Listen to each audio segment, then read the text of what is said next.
Kia ora and welcome to this little youngster watch, Youngin watch, emerging cricketer watch. We're going to introduce, highlight some of the younger players who are going to be front and centre for the White Ferns at the ODI World Cup, which starts this week, first game against Australia. And, of course, Blackcaps versus Australia in T20. So White Ferns are playing the ODI World Cup. Blackcaps have a T20 series against Australia as part of their white ball diet. And what do we got here? Scoring.nz.c.nz has a couple under-19 games. New Zealand Cricket Men's Development Series one-day matches tomorrow, Monday and Wednesday. So that's a bit interesting. Excited to see that there. We got the Aurum 11 playing against New Zealand legend Luke Ronchi 11. So we got a couple of coaches there, I guess. So yeah, shout out to that. We'll be keeping track of that, and it's topical for today's little video because we are talking youngsters, and if we're talking youngsters, we're talking White Ferns youngsters stepping up to the big stage. We have to start with Georgia Plimmer and Izzy Gaze, alternatively known as Izzy Gaze. I think they will be first 11 White Ferns at this World Cup. Obviously, Georgia Plimmer's opening the batting with Suzie Bates. She has played both warm-up games as an opening batter. Didn't do much, scores of 6 and 3. But Georgia Plimmer has had her best phase of probably just generally batting because she was pretty damn good at the T20 World Cup last year. And then she had an excellent home summer, even though she was out injured for a lot of it. She scored her first ODI century. I think she also had an HBJ Shield century last summer. And she's going to be at the top of the order. She's a regular in the White Ferns at the moment, only 21 years old. And she will be a key figure opening the batting for the White Ferns. And if the White Ferns are going to win, Plimmer will probably need to score some runs as she did at the T20 World Cup. And this is one of my big White Ferns ideas, is that, yes, the important players are the best players. Amelia Kerr, Sophie Devine, Suzie Bates, Maddie Green, Leah Tahuhu, all these players are important, but White Ferns' success, winning games, is more dependent on how the other players, how the role players, the younger players, perform. There's like that baseline for White Ferns, which is based around their best players, but then their success, their results, their winning T20 World Cups, for example, it depended on Plimmer, Eden Carson chipping in, and that is the same recipe for this ODI World Cup, starting with Georgia Plimmer opening the batting. And we've also got Izzy Gaze, not sure why I keep saying Izzy Gaze. She hit a century, 101 not out in a warm-up game, both losses against India A, but we know as hardcore White Ferns fans, none of the results before a World Cup actually matter. The White Ferns lost most of their games before the T20 World Cup last year and won the T20 World Cup. So obviously the best team in the world. And Izzy Gaze, I was quite surprised to see that she had played every ODI since the start of 2024. So they played 14 games in that period, and Izzy Gaze has played all of them. I was surprised by that, but and I don't think Izzy Gaze is the best wicketkeeper in New Zealand. I think Polly Ingles is the best wicketkeeper, but Gaze, she's finding form. She's a very aggressive batter. She scores quickly, and she's played both the warm-up games. She's played a lot of ODI cricket for New Zealand over the last year. She was part of the New Zealand A setup with high strike rates against England A in the one-dayers and in her one-dayer, sorry, she only played one, and the T20 series. She will probably be the wicketkeeper, but it's more her batting, her aggressive batting that I'm most interested in. And she is 21 years old. And unlike Fran Jonas and Molly Penfold, Gaze has continued to improve through her White Ferns journey. So I'm really interested in what Izzy Gaze does. The other most notable youngster is Eden Carson, 24 years old. From the deep south, Georgia Plimmer is from Wellington, Gaze is from Auckland, and Carson, she is from somewhere in Otago. Can't remember the exact name of the farmlands that is Eden Carson calls home, but she has been a highly active White Ferns ODI player in recent years, which is kind of interesting because her best format is T20 bowling. She was excellent at the T20 World Cup last year. Her and Jess Kerr are the only players who have bowled in 10 innings of ODI cricket since the start of 2024. They're the only players who have bowled over 80 overs. Jess Kerr, leading wicket taker, averaging 22.5 in that period. Carson, though, 10 wickets, averaging 38.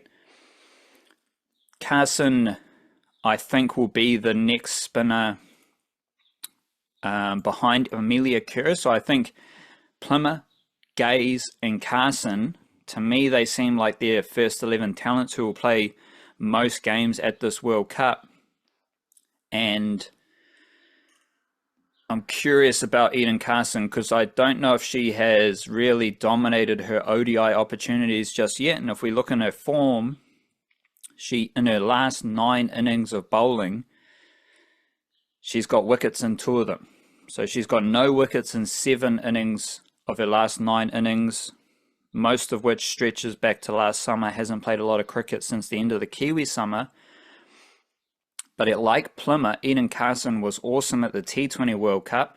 Now she's going to play another key role as the second spinner in the squad behind Amelia Kerr. And Eden Carson is awesome in the field. Very similar. Georgia Plimmer, awesome in the field. And they're going to be part of a fielding unit that has, I reckon they can have a significant advantage against most teams at this World Cup with their fielding. Eden Carson's awesome in the field. And she's also showing growth and development in her batting. She scored crucial runs for Otago in both formats last summer. Winning runs in the HBJ Shield, I think, off the top of my head. And she's a very good off-spin bowler. So you've got Carson bowling offies, Amelia Kerr bowling leggies and wrong-ins and all sorts of which ways. And then there's also Flora Devonshire, the lefty batter who I talked about last time, and lefty spinner. She's obviously a youngster as well, 22 years old, coming out of Central Districts. And part of that lefty discussion featured Bree Illing, who has played both warm-up games. Like Flora Devonshire didn't bowl in the warm-up games. She batted 10 runs, 1 run. Bree Illing bowled in both warm-up games against India A and India. And I think she might be a first 11 bowler coming into this World Cup with her lefty seam. So there's the White Ferns youngster crew. We've talked about the lefties, Devonshire and Bree Illing, but we've also got really important youngsters in Gaze, Plimmer and Carson. I'd chuck Bree Illing into that first 11 mix as well. I think those 4 are going to be first 11 players at this World Cup, but we'll wait and see, and we'll stay on top of it ahead of their game against Australia Wednesday night. A few hours after the start of Blackcaps versus Australia. And Blackcaps versus Australia will feature Bevon Jacobs, Tim Robinson and Zak Foulkes. Foulkes has been one of the most active T20 players for the Blackcaps since since the T20 World Cup last year, where the Blackcaps kind of sucked. So he has been a key player in the T20 squad. Decent batter. Like any hardcore Kiwi cricket fan knows that Zak Foulkes is a brewing all-rounder, and he has a excellent T20 batting strike rate in just 6 innings since the start of October 2024, since the end of the last World Cup. 59 runs at a strike rate of 147 in just 6 innings. So I can see Zak Foulkes just, to me, I reckon he's taken the Jimmy Neesham position. And Jimmy Neesham, not so much in the last year or so, but last 5 years, he was a very active T20 cricketer for New Zealand. And I think he's now dropped out of the squad mixer, and he has been overtaken by Zak Foulkes. Zak Foulkes, who also has 14 wickets at an average of 21 in this period. And if we're looking through the averages of the best Blackcaps wicket takers since the 1st of October 2024, Zak Foulkes has a terrible average, apparently, because he's the only one averaging over 20. Jacob Duffy, 27 wickets at an average of 11.4. Matt Henry, 15 wickets at an average of 14.6. Foulkes, 14 wickets at an average of 20.9, 21. Ish Sodhi, 12 wickets at an average of 17.3. Zak Foulkes, to me, is he's the young cricketer who is in the best position right now coming into the series against Australia. I think he's an excellent T20 bowler because he's got all the skills. He can swing the new ball in swing to right-handers, away from left-handers. We've seen him dismiss like Sean Solly, Ajit Raval, Rachin Ravindra in domestic cricket with a away swing from left-handers, but he's also got very good variations, dooseras. He's got like a quick bouncer, he's got a slow bouncer, and his action helps him disguise all of his deliveries.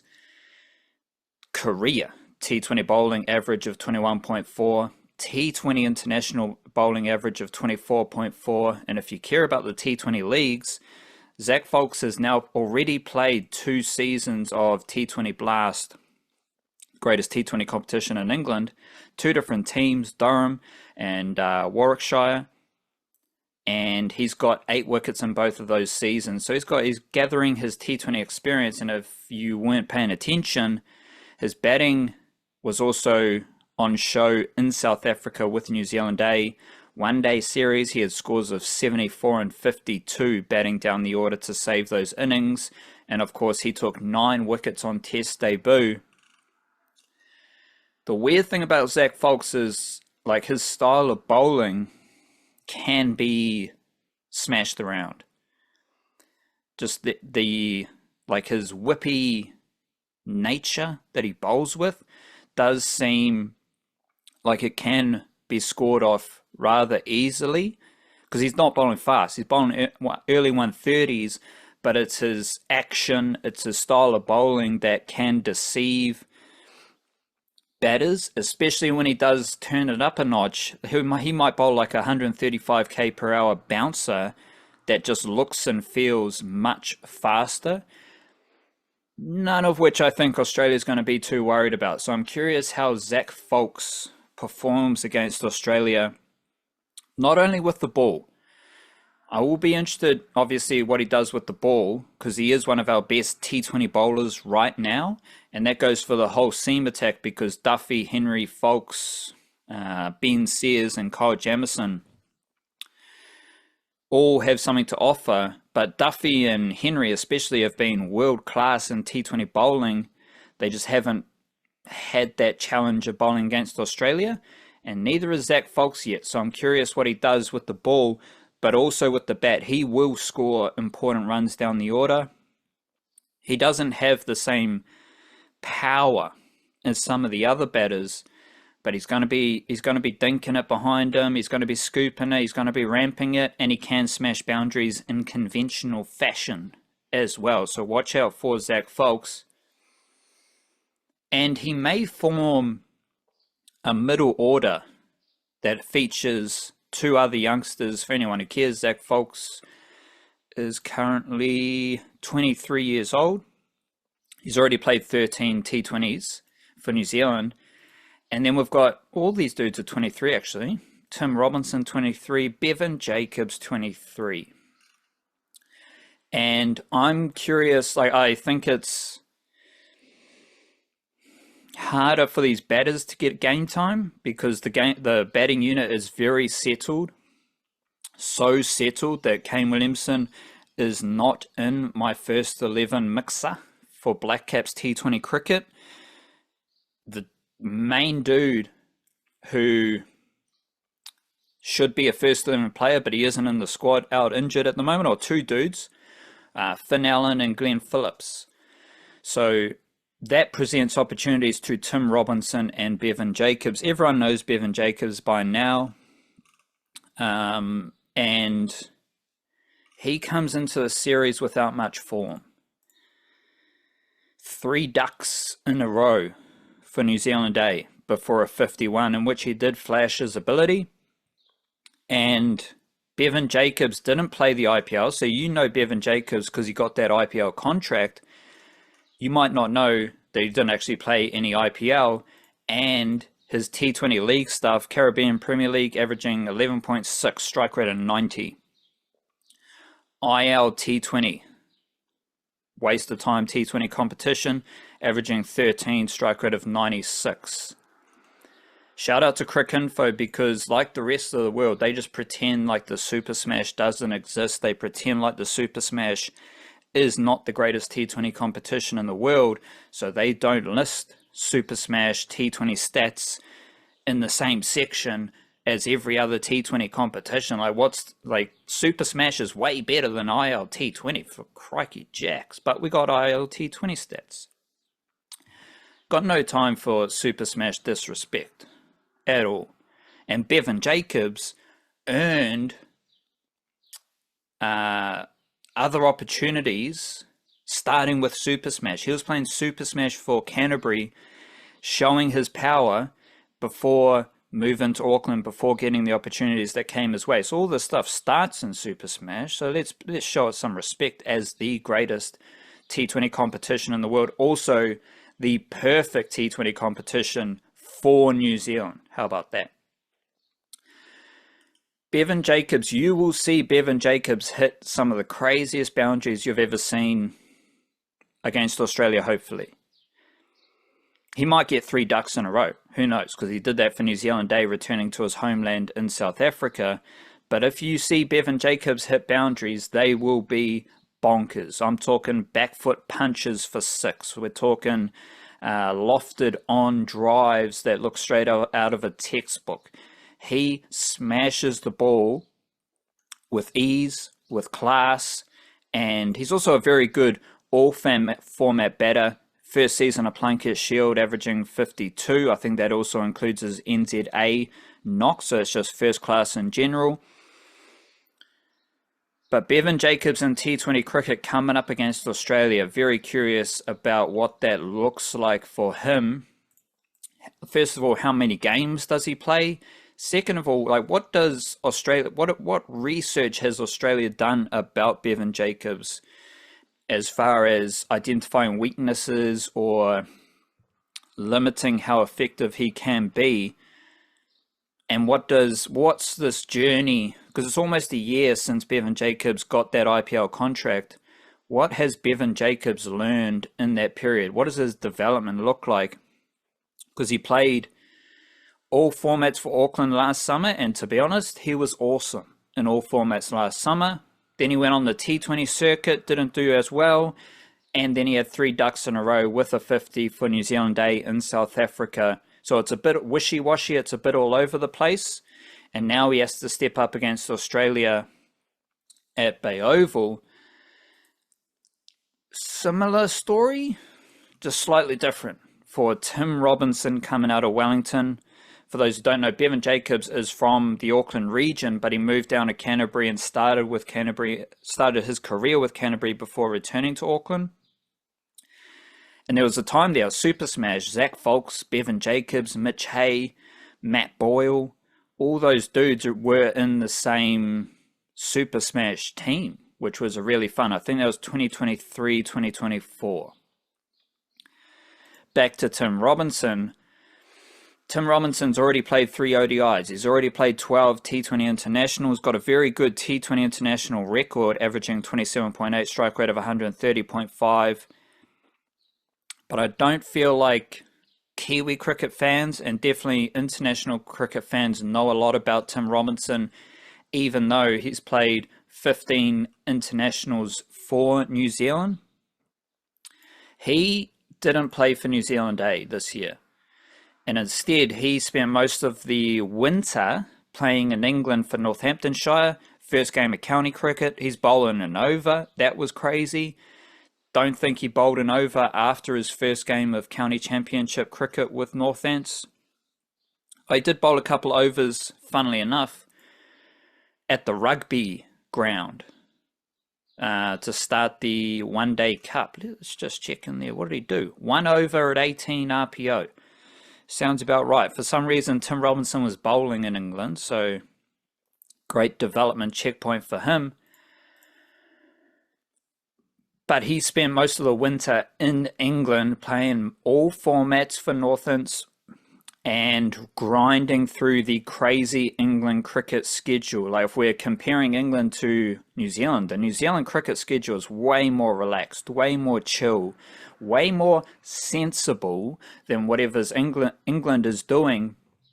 But that does present opportunities for Kiwi cricketers to settle into the grind of England. And that's what Tim Robinson did, playing all formats, couple of 50s in the One Day Cup County Championship. But his best knock recently was for New Zealand in the T20 Tri-Series that New Zealand went undefeated against South Africa and Zimbabwe with a second-tier group.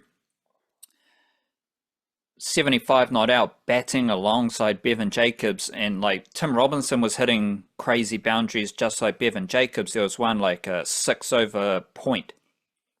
Easy mahi boundaries for Tim Robinson. And I think Tim Robinson, he's more of a top order batter. He's going to bat in the top 4 if he does get an opportunity, whereas Bevon Jacobs will probably bat 5 or 6, then you can have Zak Foulkes or another all-rounder, Michael Bracewell, at 7, maybe 8. Tim Robinson, I think, like Bevon Jacobs, has the potential to be an all-format batter for New Zealand. He hasn't done the same first-class stuff as Bevon Jacobs just yet, but I think he's got the quality. I believe he has already shown that. And it's just that he's averaging below 30 in all 3 formats. T20 batting is his best format, but I think he has the potential to improve those stats across the other formats, starting with a T20 series against Australia, which will be very difficult. And these 3 lads, they're kind of the next wave of T20 cricketers for New Zealand. But you would already know that if you've been following this team closely over the last year, because they've already played a bunch of games. Tim Robinson, 12 games. Zak Foulkes, 13 games. So they have already played T20 cricket for New Zealand around the world against international opposition. Like, I think this period started with a T20 series in Sri Lanka, which is a tricky little development spot for Zak Foulkes and Tim Robinson, who are both part of that series. Then you get deeper throughout this year. They're moving all around the world. They're playing in England. They're playing in Zimbabwe, T20 Tri-Series. New Zealand A cricket for Jacobs and Foulkes. Now they've returned to Aotearoa in a big T20 series against Australia. All 3 could be in the next T20 World Cup squad, but they'll need to score runs, take wickets, and perform at a high level to command selection, because there's no shortage of aggressive batters in the mix, and there's no shortage of really skillful bowlers as well. So fascinated to see how these youngsters perform against Australia at the same time as we've got a White Ferns ODI World Cup squad that will have major contributions from their youngsters as well. Sunday morning here in Aotearoa, so enjoy your weekend, enjoy your Monday and your Tuesday and your Wednesday, because both cricket teams representing New Zealand are in action on Wednesday. Big up yourself, do your best, Cowabunga, Talofa Lava, good day to you, sir and madame.